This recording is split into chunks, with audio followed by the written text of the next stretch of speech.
Hello and welcome to episode 19 of the Best Games Period. I'm your host, Jack Gardner, and with me as always are Daniel Jones and Jeremy Brown.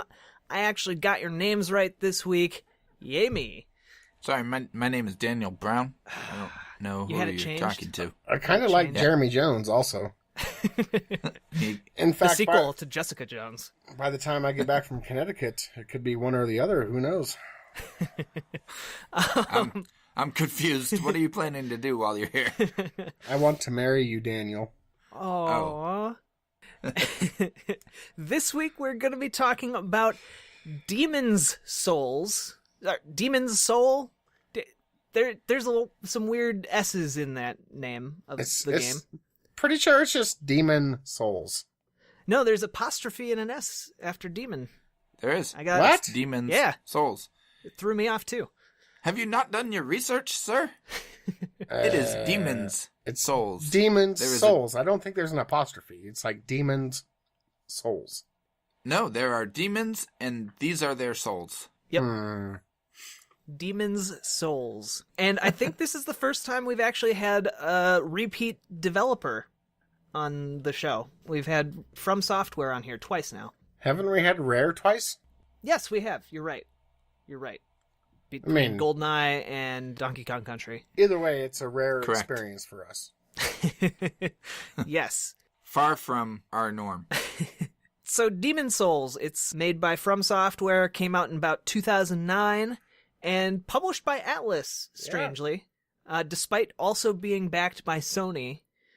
And Atlas, I don't think, had anything to do with any future Souls titles. Nope. So it's kind of a weird little anomaly, and no one really expected much from it. Didn't get a marketing campaign, really, and just kind of blew up to be kind of a cult hit, and obviously went on to be kind of the spiritual foundation of the Dark Souls series, though not a direct relation to them.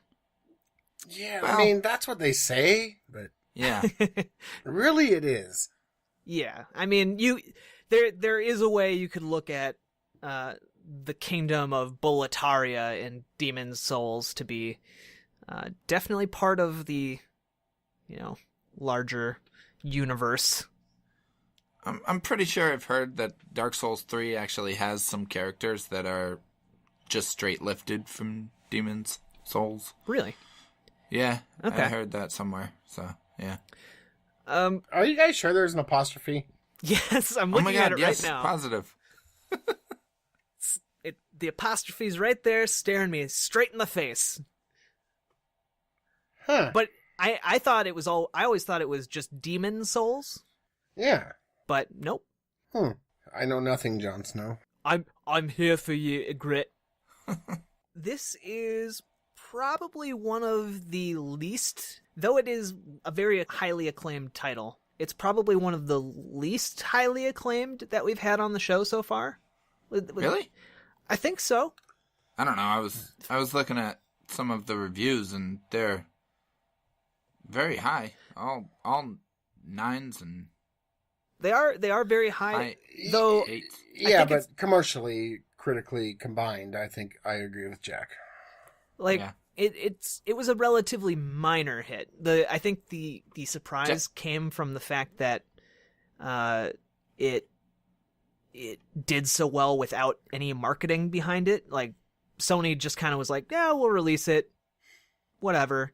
And then it went on, I think by 2015, it sold almost over 1.5 million, I know. How many of those came after Dark Souls? Yeah, that's kind of the question. I had heard today, watching some video, he said that by the time Dark Souls came out, it had sold 500,000. So it sold a lot more after Dark Souls came out. Okay. So I kind of want to get into this a little bit. Why do you think Dark Souls was such a huge hit as opposed to Demon's Souls? Because I was playing some of Demon's Souls today. Demon's Souls. And the gameplay is very similar. Like, it feels like a Souls game. It feels like they belong together. And what exactly is the difference between the two? Like, there are small gameplay differences, obviously, but why is one a super hit and one is a cult hit? Well, I think partially, what you've said a few times now, is the marketing, honestly. Yeah, I mean, clearly I played both. I've played both. I love Dark Souls and Demon's Souls. Oh, gosh, that's going to bug me. It's going to be a problem. I don't know. I do think it's harder. Don't you? I do. I do. The opening levels are kind of unforgiving. Yeah. Like, it's hard to get, it's a little more difficult to get into it as opposed to Dark Souls. And Dark Souls is challenging, don't get me wrong, but you can make it through that little first bit, where in Demon's Souls, it's not nearly as easy. I will say, though, that I think Demon's Souls is the more understandable of the two, like if we're comparing them. The stats, for the most part, make more sense to me, although, again, that could just be me having played Dark Souls and Dark Souls 2 and Bloodborne I mean, we all have first. the benefit of hindsight. Yeah. I think if I went back and played Demon's Souls all the way through, it probably wouldn't be near as difficult. Right. But playing it that first time, because I actually bought it at launch. Oh, really? Yeah. Okay. Huh. And I got my ass handed to me nonstop, and I was like, screw this noise. And, like, I dug the concept, I dug the setting. I just could not advance. I mean, I could not endure and survive, so to speak. And it was very frustrating. Have you played it since playing Dark Souls? No, sir, I have not. Have you? No, I actually went to a store today to see if they had it, and it was $18 used, which I'm impressed that it still costs that much. Yeah. No, Used. like Jack said, it's But I kind of a decided cult against classic, cult hit. They didn't produce a ton of copies of it. I mean, that's why it's still kind of spendy. Mm-hmm. You know, I think what you mentioned, you dug the concept and the story of it, Jeremy. I think that this is, of all of the From Software games, I keep wanting to say Raven Software. We just did an episode on Singularity. But I think of all the From Software games, this probably has the most coherent story just off the bat. Like, the introductory cutscene lays pretty much everything out for you in a way that kind of makes way more sense than any of the Dark Souls games. Yeah. Yeah. Or there was Bloodborne. That kind of hub where you could always come back to, and Yeah. it would tell you more of the story. This is true. And the characters that you are required to talk to progress really explain everything to you, so you're like, oh, okay. And as far as I could tell, this is kind of the plot of Dark Souls. Demon's Souls. There's going to be a lot of name confusion this episode. I apologize. Salt and Sanctuary. Stop it. But I think, the plot is very simple. There was an old demon that was created right after humans that plagued the world. It was sealed away, and then a king in a modern day kingdom started going into forbidden soul magic and summoned up this demon, which coated the land in this dark fog, and anyone who goes through the fog gets captured in this kingdom. And every year the fog kind of keeps advancing slowly and will one day cover the entire planet. So, essentially the Tudor dynasty. I don't know what you're talking about, Oh. but I love it. King Henry VIII. Come Oh. on now. Oh, I don't know either. I thought you were talking about something in the game. I was no. not focused on English history. Why would any all-powerful being create humans and then create something that would just completely destroy all humans? I think because whoever created the Souls universe is an evil god. I mean, it just happens. I think it just plays into that Souls series theme of despair, like not despair, but nihilism. Like nothing is good or bad. It's just everything sucks, and we're all gonna die. Yeah. And all you can do is try and fight and live as long as possible or die. So, yeah, I guess that was my biggest question going into this. I haven't played Demon's Souls, but looking into that game, it has everything that people love about Dark Souls. It has really interesting creature design and world design. It has an interlocking world that is designed to kind of utilize these like shortcuts and secret paths and all these different little tricks that make backtracking not a chore. And it has the soul mechanic of losing your souls, and it has the multiplayer. It has it doesn't have the bonfire system. It has the Nexus. It has the Archstones, which teleport you to the Nexus, yeah. Okay. Which comes back in, like, Bloodborne. They kind of go back to doing the same kind of thing in Bloodborne. And from what I hear, Dark Souls 3. But, so, a lot of the stuff that people love about that series was... I mean, pretty much all of the stuff that people love about that series was in this game. So why is it that Dark Souls typically gets all the credit when Demon's Souls really was the first? So can I answer first? Go for it. Yeah. I think the reason is because the first big boss in Dark Souls was defeatable. The Asylum Beast, right? The first Asylum Beast. Yep. Whereas the first boss in Demon's Souls was very daunting. Like, you didn't really expect it. Like, you go through that first area and it's somewhat manageable. You don't really understand why you're dying all the time, and you don't understand how these different herbs and different things that you have in your inventory really work with you. And then you just open up that big gate and you're fighting this huge dude, and you're like, oh my god, what the hell? And there's no help. There's nothing. Like, I don't think you can summon anybody right there. I don't know. Maybe you can. No, I don't think you can until you beat that first. Yeah. And it's not, I mean, there's many games where we face off against huge opponents, even though we're tiny, and we can bring them down. But it was very difficult in the first game.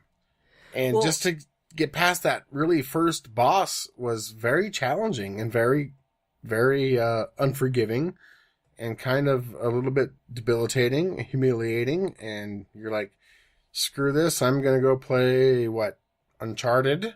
Something else that came out in 2009? Yeah, Uncharted 2. Yeah. Yeah, I think you're right. Although it's weird because there are some similarities, even there, because the first boss that there's a tutorial boss that you're set up to lose to. It kills you in like 1 or 2 hits, right off the bat. In Demons? Yeah.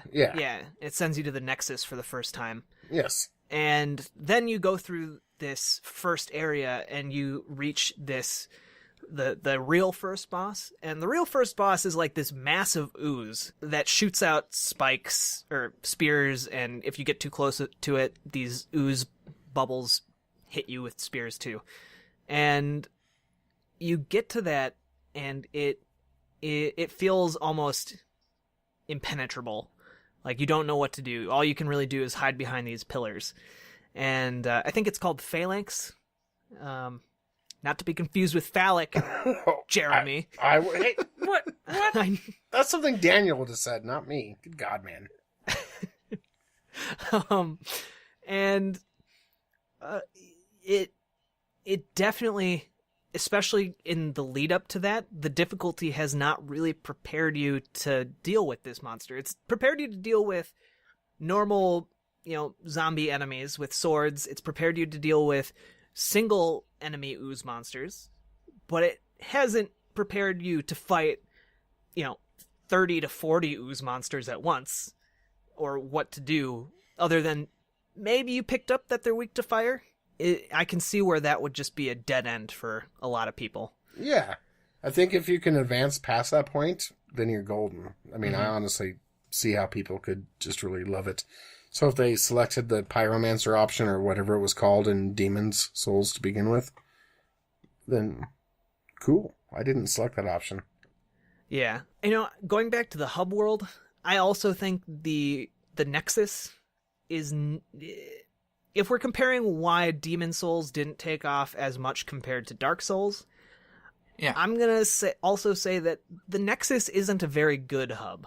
Like, it's very kind of weirdly put together, and it's not really clear a lot of the time exactly... how do I put this? What you're supposed to do? No, in Dark Souls, you start off the game and everything is interconnected and it feels like you can explore. It feels there's a sense of openness. But with the Nexus in Demon's Souls, it feels more limiting and small. It kind of shrinks the world a little bit. And I feel like that freedom of movement in Dark Souls and that sense of exploration is not quite as present in Demon's Souls. Like, it's still there, but not nearly as much. I agree.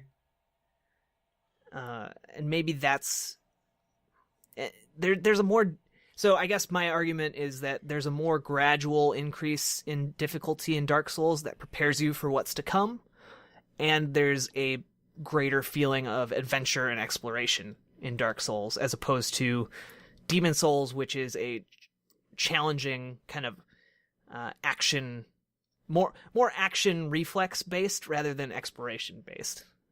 Sure. You guys picking up what I'm laying down? Yeah. Huh? Is it more linear? I think so. I think the hub world makes it slightly more linear. More directed, anyway. Yeah. Because I read a lot of reviews today, and the reviews, I honestly didn't expect them to be as glowing as they were. Mm-hmm. I think people, critics at the time, were just in love with this new formula that From had kind of concocted for those games. Mm-hmm. So I think Demon's Souls benefits from being the first. But I think if you go back, especially after playing Dark Souls, I think there's just, from what I'm hearing anyway, it seems like there's just a lot of roughness around the edges. Is that accurate? That maybe isn't there in Dark Souls? Roughness as far as what? Like production quality or just balancing issues? And I wouldn't say that personally. No. Okay. I would say that I think there is a roughness in the gameplay and presentation, and it's not it's not huge. It's not a lot. Roughness feels like the wrong word. Right. I agree, but I don't know how to state it. Okay. There are some things that feel like they should work in Demon Souls, but don't. But they do work in Dark Souls. Maybe that helps. It's the way swings work and kind of physics are a little bit off, maybe. Yeah. And I think it's interesting because one of the things I learned while kind of doing my homework on this, I didn't know that From Software had done a ton of games previous to Demon Souls, because everyone talks about Demon Souls kind of like it's their first game. But it's really not. No. Prior to that, they'd had an entire series of games called Kingsfield. Yep. And those are kind of like first-person Dark Souls games. Yeah, started on PlayStation 1. Yeah. They're very much the same tone, very much the same presentation, but the combat is much, much, much rougher than anything you see in Demon Souls or Dark Souls. Much slower paced. And I think maybe that's part of the evolution of the series, is that it's kind of grown to go from plotting to methodical to much more action-based in Bloodborne. Have either of you ever played 3D Dot Games Heroes? 3D Dot Game Heroes? I have not. I always wanted to play that game, but I never did. Same boat. So, similar to what Jack just said, it looks like this cute little Well, he didn't say that. But anyway, it looks like this cute little 3D pixelated type Zelda game. It is excruciatingly difficult and hard. Well, that's a From hard. Software game, yes. though, too, right? Yeah. Thank you, Daniel. Thanks for stealing my thunder. I'm sorry. I guess I have nothing else to say. I thought you had meant to say that at the beginning. I was going to get there. But, yeah, like, their early games were all their games are very, very difficult. But the early games, most certainly. 3D Dot Game Heroes has a lot of similarities to Demon Souls. They also made the MechAssault series, right? MechAssault? I don't know about that. I think I know what you're talking about. I don't think it's MechAssault. It's not MechAssault. Crap. Armored Core? They did the entire series. They made all of the Armored Core games as well. So okay, which are great. Let's start that over, Jack. Let's cut all that out. What? And act like I knew what I was talking about. Yeah, we'll definitely do that. So they also created. No, you really need to do that. They also created the Armored Core series. But for me, I always remember a series that they made for the PlayStation 2 that I really enjoyed, and that was called Otogi. Oh, yeah. Did you guys ever play those? I didn't, but I remember seeing it at the video rental store. Those games looked very similar to the Souls games in that they had these extravagant creatures and these crazy designs, and then pretty fast-paced combat, a lot faster than the Souls games. Mm-hmm. But like when I look at the Souls games, I see Otogi because they were beautiful. Like the art direction was really cool, even at the time. Like it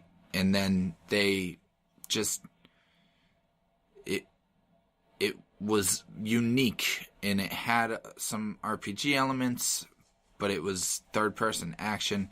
Those games are really cool. They're not classic or anything, but they kind of hinted at what would come. Because I think one of the other things is, I think people credit Hidetaka Miyazaki with the Souls series, and rightfully so.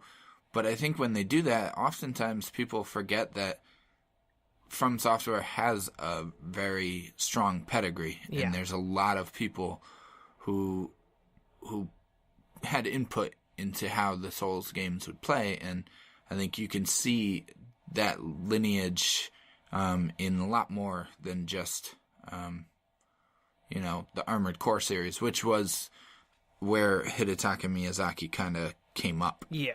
Was with that series. So, well, I also think I don't know. I also think From Software is very much a Japanese studio, and so there are a number of titles that they made that are Japan only and never were released in North America. And so maybe the imprint that they've made here isn't quite as large, isn't quite large enough to reach general knowledge. If that makes sense. Like, I feel like you could list a lot of titles that they've worked on, and people would be like, oh, yeah, I know that game. But they might not know that From Software made it. Right. I think one of those examples would be, like, The Adventures of Cookies and Cream. Like, that's definitely not a title you'd ever associate with From Software. But they made it. Yeah. That came out in the States, though. It did. Yeah. But it's not one that, when you say From Software, no one thinks of Cookies and Cream. They think of dark, brooding action games. Like, Demon Souls is a great game. Yeah. It was just before, I don't want to say its time, but maybe my time. I don't know. I think it's interesting that you say that, because I kind of agree. I think it hit the market before people were necessarily ready for a game like it. Yeah. There's a lot of online components in this game that... Yeah, people were kind of freaked out by the online concept initially. Yeah. And by the time Dark Souls came around, people had heard about it, they'd read about it, they'd somewhat played it, they were kind of used to it, they were expecting it. I don't think Dark Souls would have ever had the success it had without Demon Souls. No. It's interesting because I think one of the reasons that Sony decided to pass on publishing the game, and they kind of kicked themselves on this, was because of the online multiplayer and how strange it was. And people weren't really used to kind of this everyone being online, but also not really being online at the same time and interacting, but using the internet to interact in interesting and new ways. And the end result was kind of this invasion system that we see in all the Souls games now, which also the communication. And I think there's a quote from a Famitsu interview with Miyazaki where he talks about basically he wanted to allow people to communicate but without the burden of communication. And what he means by that is more, you don't always necessarily want to phone somebody. You don't always have to give them a actual phone call. Sometimes it's better to just send a text message. And that's kind of the communication we see in the Souls series. And I think that's really interesting. Forward thinking. I lived by that rule with my girlfriend today, but she doesn't always agree. Yeah. No, it was very unique, very innovative. Which innovative is a big thing for me on the Best Games period, as we all know. Mm-hmm. It worked differently than Dark Souls too, right? The multiplayer? Not a lot. A little bit? I mean, it did. I don't know that you could just summons people at any given time. I think that's why Solaire from Dark Souls, Praise the Sun, became so popular and whatnot, because he helped you kick the gargoyle's ass. He helped you do lots of things. Uh-huh. And you needed that early on in the game to teach you how to really progress through the game. And after that, you could probably live without the NPC summons, but it was always a nice option to have. Where I think and I'm pretty sure I'm right about this, where in Demon Souls that wasn't the case. You couldn't play that game offline and progress. I'm pretty sure. Not easily anyway.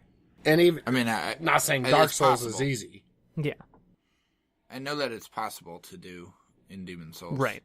It's possible. It's just hard. It's very hard. Probably. In that hub area, when you run up that double case stairway, and you can actually see the trophies other people have gotten.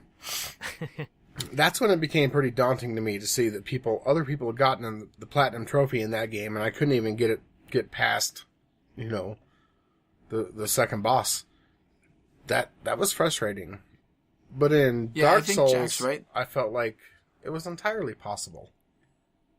Okay. Do you think that's because you played that game in 2009 and then you played Dark Souls in 2011?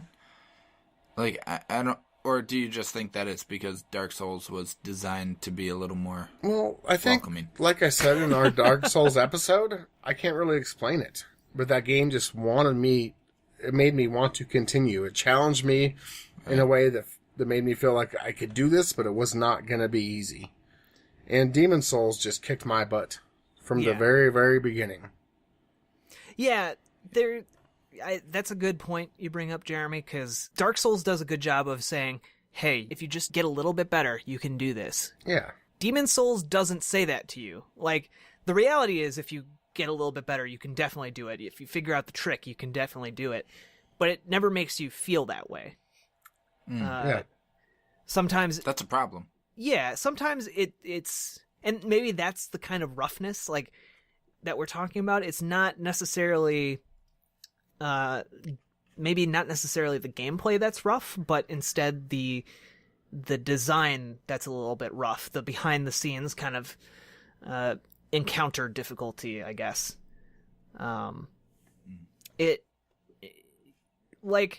Maybe a good example of this is towards the beginning of the game, after you beat the first boss. If you continue going through that level, you encounter something that's very, very reminiscent of the Dragon Bridge part in Dark Souls. Yeah. Where there's a dragon, it's breathing fire, it's killing the enemies, but there's pretty much no way to avoid the flames. So you have to have healing items in order to get through that part. Otherwise, you're going to get burned alive and shot with crossbow bolts. And if you do have healing items, you're going to be fine. You're going to be able to make it to safety, maybe dodge out of the way of some crossbow bolts, and heal yourself up before continuing down this bridge of death. But if you don't, you're going to be really screwed. Like, really, really screwed. And, it requires figuring out how to regain, like, your humanity and all that stuff that the game doesn't really tell you much about. It just kind of expects you to keep up. And I feel like it's the kind of game where if you played it first without having any experience with From Software games like Dark Souls 2, Bloodborne, I can see very much where it would be off-putting and really, really a test of patience. And it makes me understand why a lot of people say that Demon's Souls is harder. I don't necessarily think it's harder, but there are some things that are much more obscure. Whereas when you play Dark Souls, yeah, you might not understand the stats, you might not understand exactly where to go, but the game does indicate very heavily at all times generally where you should be pointing your goal towards, where you should generally be going, what generally helps you. It's kind of the difference between no direction and general nudges, I guess. See, Demon's Souls is very intriguing to me personally. Like, I liked, like I've said, I liked it a lot. I just sucked at it. And when Dark Souls came out, I'd been playing games for a couple more years. And there was a lot more coverage of it. You could find... I think that helps. Yeah, I personally think that helped quite a bit. And I just dove into it head first, and I think early on, there was a lot of criticism by the the Demon's Souls big, fan base, which at that point had grown kind of big, about Dark Souls. They're just dumbing down this game, blah, blah, blah, blah. Same criticisms were made for Bloodborne, frankly, from Dark Souls fans, which is kind of funny. And then, now that Dark Souls 3 has been played by many people, it just kind of all went away. I think they've just refined their formula. The games aren't easy no matter who you are. Bloodborne's not an easy game. You can't just fake your way through it. You gotta actually, learn and learn and learn, try and try and try again. And I think Dark Souls, as opposed to Demon's Souls, was just the first in that evolution. Can I talk about Salt and Sanctuary right now? Sure. Is it applicable? God, that game's great. Yeah. Honestly, like I was actually in a conversation on the Overblood group. Shout out to the Overblood group. A lot of them listen to this podcast. I was in a conversation on the Overblood group just at the beginning of our conversation tonight before we started this about Dark Souls 3 and why people are excited about it, even though it's essentially the same game as Demon's Souls, and they've just made the same game 5 times. Wait, and I think who says that? Somebody said that. I'm not saying that, but somebody made that comment, and I can see where he's coming from. Mm-hmm. They're not all the same game. There are subtle differences, but if you're looking from the outside, they do all look a lot alike, mm-hmm. and the formula hasn't changed all that much. And Salt and Sanctuary, to me, is like a pitch-perfect representation of that formula in 2D, and I'm loving it, and I'm like, why it proves how that formula is, how strong that formula is. And I think that's the legacy of Demon's Souls, is that it laid that foundation that is just so solid. And I use the example of like the Legend of Zelda series. If you look from like far away at that series, you just take a step back and you look at it, and a lot of those games follow very much the same formula. There's the get item in a dungeon, use it in the dungeon, use it to beat the boss, move on to the next dungeon, get another item, rinse and repeat. Dungeons slowly escalate in difficulty as you get more items. Yeah. And they all pretty much follow that same formula, but it's okay because that formula is so good. And it's the same with like Metroidvania type games. So to me, like, it's okay that the series has maybe been more iterative than revolutionary from installment to installment, because the bedrock that Demon Souls laid is so excellent. Yeah. I just want to throw this out there. It's I watched the entire Overblood Super Replay group. It's kind of the unofficial Game Informer Facebook group. Yep. That's the Overblood group. And speaking of Metroid, we really need to talk about Metroid Prime one of these days. Yeah, for sure. That's a great game. It's a phenomenal game. I don't know. What do you think about that, Jack? No, I think that's really spot on. Like, I think that's part of what's really great about a lot of modern games that we have right now, is that we've kind of established rules for things, and now that maybe they're not the perfect rules, but that's okay, because every time we make a game with those rules, there are little tiny tweaks and changes that make them better and better and better. Or at least, maybe not better, but more interesting. Yep. And that's, like, The Legend of Zelda was a perfect example. Mm-hmm. But also, stuff like Final Fantasy. There's tons of iteration going on across every genre of game, and that helps make it a rich experience. Like, that's why I think a lot of people, for a long time, people talked about innovation.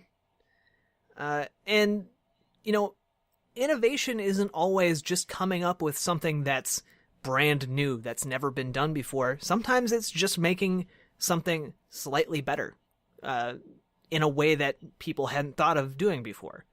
And you can do that in long-running series.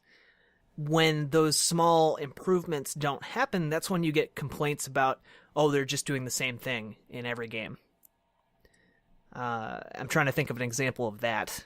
Maybe Dragon Quest or Call of Duty? Yeah, Call of Duty. That's a good example. Although they're still selling really well, so maybe... Yeah. Dragon Quest is a pretty good example. They kind of ran that series into the ground. It's only recently starting to get a little bit more attention, I guess. Yeah. But I think I'll go with Dragon Quest. Dragon Quest is a good example because they literally just did a lot of the same thing for 4 or 5 games in a row, and that just kind of slowly led to a decline in the series. And eventually they just kind of stopped almost altogether, and only in recent years we're seeing a few more Dragon Quest titles come out to moderate success. Yeah. I mean, for me, I've only recently begun to appreciate that style of game, the style of game that Demon Souls established, with Bloodborne, and now I'm really enjoying Salt and Sanctuary, and I can't recommend it highly enough for fans of this kind of game and fans of the Souls series. And I'm excited for 3, and I want to go back and really dig into Dark Souls 1 at some point when I have the time to dedicate to it. Maybe once the Souls series is done and I'm craving that kind of game, then I'll go back to it. Well, I'm gonna stop you there just real quick. Do you think that they're really gonna be done with the series after 3? Or are they just saying that? Yeah, I don't know. They say that they are. I have a feeling. Here's because it was a different team that did Dark Souls 2, right? Than Miyazaki's team. So I have a feeling he's gonna move on to something else, and maybe another team, like maybe the team that did 2, is working on another Dark Souls. I think you could be right on that. Like that they might not be done. I don't think they're good. I think they will be done with the Dark Souls series, but not with the style, aesthetic, gameplay, so on and so forth. Yeah. They'll just call it something else, like maybe Bloodborne 2? Yeah, maybe. I was kind of wondering the other day, just while I was prepping for this podcast, if maybe that statement is more Miyazaki is done with Dark Souls, not necessarily that From Software is done. Yeah, Right. that's kind of what I got Right. from it. I don't think it's over. Because I get the feeling that he's the kind of creator that likes to be doing new things, and Dark Souls has kind of trapped him for too long Yeah. on one thing. I'd be interested to know where he'd go next. Just with, it seems like he'd do like an original IP of some kind, Miyazaki. Yeah, I think so. I think you'll have lots of options. I don't know. I mean, and I'll be excited about pretty much all of them. Yeah. But something Daniel said earlier kind of hit me. Just improving on the experience is a big deal. You don't got to be the first one to do it. Or maybe you said this, Jack. I'm sorry. But to innovate and improve upon it makes a big, it has a big impact. Mm-hmm. And you just kind of got to catch that wave. Like, I'm not the first person to ever make chicken parm or chicken Alfredo, but I can do it better than anybody else. And I have to thank the people that came before me, so, without them, I couldn't do it. Right.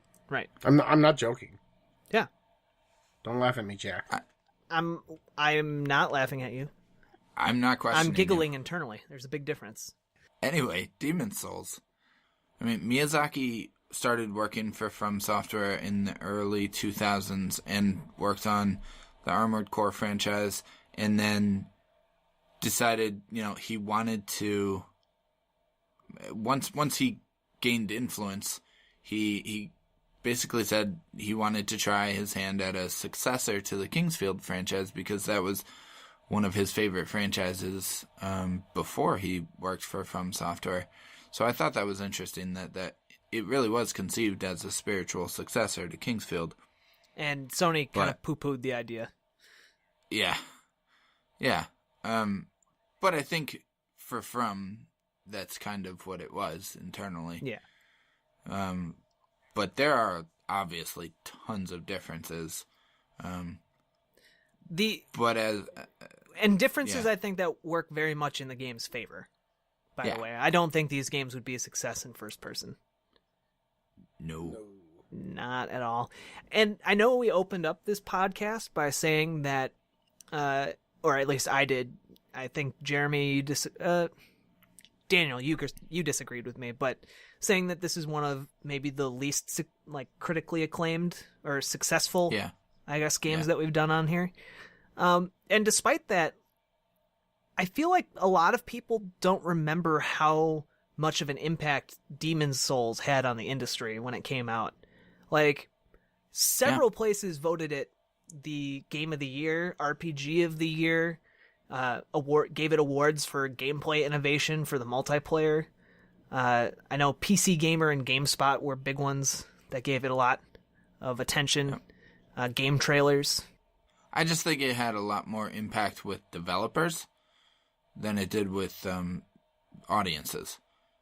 And in the end, that's what's going to really affect change and bring on influence in the industry, because the people making the games are the ones who thought it to be influential. That's an interesting distinction, because do you think it's because it was critically acclaimed that a lot of developers played it? Maybe that's what got them interested, but then I think once developers saw the design and the innovations that it made in online play, and just the structure of the game, I think they just took a lot of inspiration from that. I think, we didn't really see the re-emergence of the roguelike genre until after Demon's Souls. And I don't think that's coincidence. I think that's kind of spot on, and I also think it's interesting that we didn't really see a whole lot of asymmetric multiplayer before this, and I think Demon's Souls kind of set the stage for that. And maybe that's me reading a little bit too much into it, since I don't know the technology of networking on that end, but I do think that stuff like Journey probably might even be attributed to what Demon's Souls did to push games in that direction. Genova Chen has actually said as much in interviews. Okay. Yeah. Yay me for picking that up. I think Demon Souls was hugely impactful on the industry, if not necessarily commercially. Mm-hmm. But I do think it's interesting that it did not sell well initially. Well, it did sell very well in Japan. Actually, it didn't. Well, but it did. It's not like it was a At flop. first. Okay, Right. I mean, it's no Enslaved, which we love. We're determined. I think, Yeah. it wasn't a flop. I think it sold well enough, obviously, to be localized in outside of Japan, in like China and Korea and stuff. Yeah. And I think it was one of those slow burning sales games where it just over time accumulated enough sales where they were like, well, maybe we can release it in America. And over time accumulated more and more sales, and then Dark Souls came out, obviously, and catapulted it. How hard do you think Sony was kicking themselves after Dark Souls and the success of that game? Well, was it not one of the very first PlayStation Plus games? Demon Souls? Huh? Yeah. I don't know. Was it? I think it was, yes. Oh. I know it was part of their greatest hits collection. They re-released it for that. Yeah. Yeah. Which they say has to sell 1 million copies to be able to even get there, which I don't think it did. So I think Sony kicked themselves pretty hard, honestly. Yeah, especially because it was doing so well without them even having to market it. Yeah. Yeah. And obviously they're marketing the crap out of the latest Dark Souls games and the Bloodborne. So it's definitely everything's really worked out for From Software and Miyazaki in particular. I think it was just kind of a little bit of a game before its time. And because of this game, From Software, blah, blah, blah, blah, blah, were able to evolve and develop and get the marketing and the backing they needed. And it made it amazing. And also they did change the gameplay a little bit. We all know that. But ultimately it's still just very challenging, fun, intriguing, innovative. Definitely innovative. I mean, that's kind of a big thing there. Right. Especially in the cycle that it came in the, PlayStation 3 lifetime. Yeah. It was different than any other game at that point. I'm just curious, what do you think the next innovations to this gameplay formula could be? And maybe not comment on Dark Souls 3, because obviously there are people who are playing it right now and whatnot, but where can this formula go? Or is that kind of the magic? It can go, you can expand on different parts of it in different ways. Both. Okay. Yeah, I guess kind of both. I mean, there's ways that the online interactivity could absolutely evolve and change. And if I'm being honest, I think with Bloodborne especially, like the online component was a little antiquated. Mm-hmm. Like it's too obfuscated. It's too difficult to like figure out how to connect with people. Like I tried to co-op with Jeremy a few times, or you a few times. We all tried a couple times together. Yep. Yeah, and we just couldn't figure it out. And I guess that shouldn't be part of the challenge. and I think that's the next step. I think maybe Dark Souls 3 or the next Bloodborne will have that ability to actually play with your friends without taking away the challenge of not playing with your friends, if that makes any sense. Yeah. Right. I get what you're saying. I mean, you won't have to have a certain echo or whatever that was called in Bloodborne to be able to play with your friends, but it's not going to hold your hand. It's not going to say, here, you can have 17 people help you defeat this one boss. But I think it will make it it'll kind of be like Dark Souls, where you can summon a friend without having to have any special powers or abilities to be able to do that. Not that Dark Souls did that, but you could summon almost anybody at any given time. And I don't really know that they need to change the formula. I think it's working pretty well. Yeah. They might slowly progress the concept of evolving throughout the game and transitioning into new areas. Mm-hmm. But I don't really want Dark Souls 3 or the next Bloodborne or anything else in this genre, whatever, to be anything different than what it is. That's I think it would. What makes it great.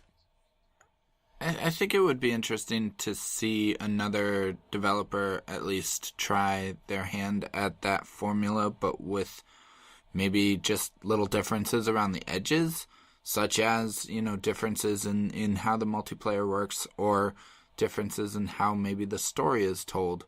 Maybe, a game of that style with a less obtuse story, just to see how that works would be interesting. I think that could work. Yeah. Do you think we'll ever see a Dark Souls MMO? I don't like just that multiplayer component expanded. In a world where slashy Souls exists, I wouldn't rule anything out.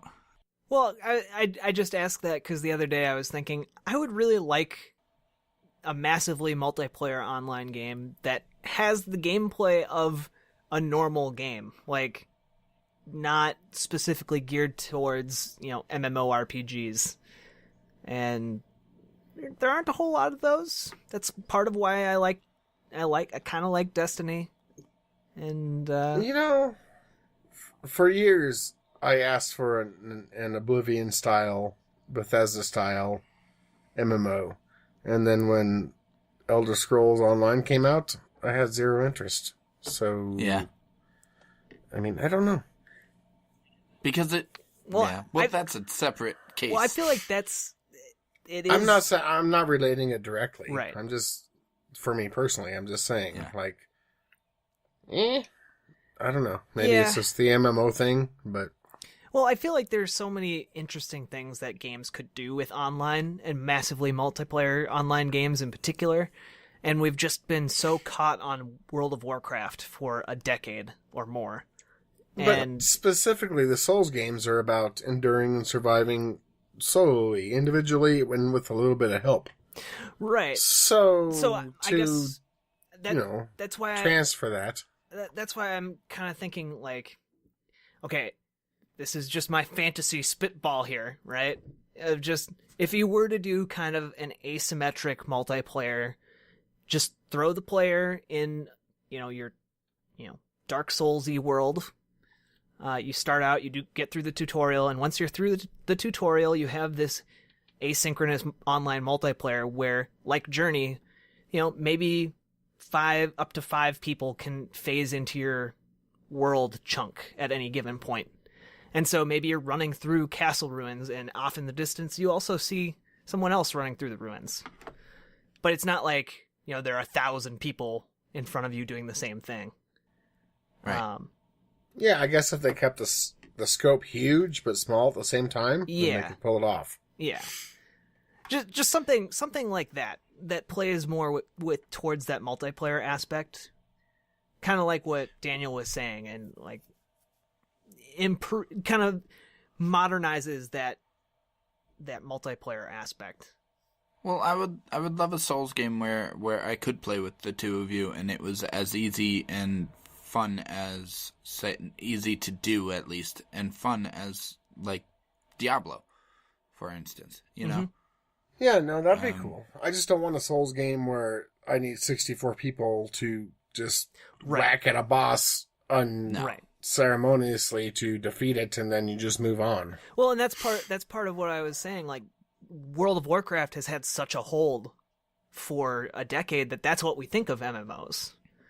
Like, when that doesn't have to intrinsically be what MMOs are. Exactly. I agree, Jack. What about a Dark Souls MOBA? I would not play that. I would totally play a Dark Souls Mojo, though. Well, we have one right here. We do. So, where do we fall on Demon Souls as far as the best game, period? Is it? Whew. Jack. honestly, I was going to go into this kind of taking a no position because we already said yes to Dark Souls, but Right? I think that Demon apostrophe Souls, wow, I can't even, Demon apostrophe There's a demon, S Souls. he has souls. I hate that we even have to say that. I think it did so much to set the stage for Dark Souls and to, even though a lot of people pay lip service to Dark Souls, I think that Demon Souls did a lot of these things that were more invisibly influential, that influenced developers specifically, that I think I'd have to say yes. I think it's something that, especially if you've played Dark Souls and you've kind of been brought into the From Software fold, it's something that you should check out because it will definitely be right up your alley. It might be a little bit rough around the edges, but it's definitely going to be something that you'll appreciate. So I'm going to say yes. I'm going to say yes on this one. Daniel, what say you? As somebody who has not played it but can recognize its legacy as being very important, I have to say yes. This is definitely a game that I would recommend anybody who really wants to understand the course of history throughout video games, maybe, 20 years from now when we're still talking about The Last of Us, they'll want to also check out Demon Souls to understand, this really important turning point in gaming. So, yeah, I would say yes. Jeremy. I just want to start by saying I hate both of you so much. Thank you. Yeah, like Jack, I was coming into this thinking, like, you know what? This game literally is fairly insignificant, all things considered. But honestly, like I've said throughout the course of our show, innovation, accessibility, and something else, I forget which, are very important things to me. This one has one of those three things, innovation, and it's huge. So, yes, I think you should find a way to play Demon Souls, at least for a little while, and then you should play Dark Souls, and then you should play Dark Souls Bloodborne, and then you should play Dark Souls 3. Like, this isn't a game you can go play on Zeebo or get on your browser, but I do think that the vitality, it's extremely important to the gaming industry. I mean, it really has changed things. Like, yeah. Do you guys agree? Oh, very much. Yeah? For sure. Very much. And you don't have to finish it, you just have to play it. Yeah. And experience it. See what it's all about. Yeah. And it sucks that it's $18 still used. I mean, I get that. That's terrible. You could probably rent it on PSN for if you have a PlayStation 3 and an internet connection, you can probably rent it. I don't believe it's on PlayStation Is now. it? Is it not? I don't think so. Just find a way to experience it. Like, eventually when we talk about the Valkyria Chronicles, and I'm going to put it on the list, it's kind of going to be the same thing. Like, it's not something you can get cheap. Well, now you can because it's on tons of platforms. But it's important. It's important to the 7th generation of console gaming. And without it, there would be way less innovation in certain types of games these days. RPGs, rogue types, hard games. Like, I haven't heard people complain about hard games since Battletoads until Demon Souls came out. So, yeah, play that game. Right.